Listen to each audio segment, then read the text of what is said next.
Hello everyone. If you are looking for a unique outro for your edits, then this is the right place for you. I have looked very YouTube channels for a good outro, but all I found was some mid-outros that are used by noob editors. So I started making some myself, and now I've made 6 unique outros for you guys. Hope you like it.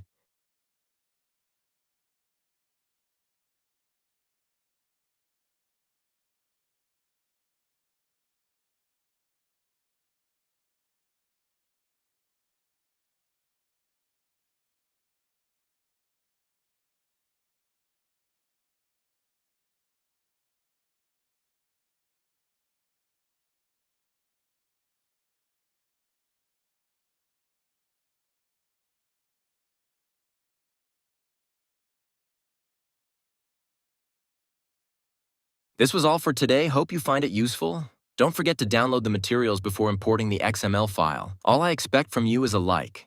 So hit that button.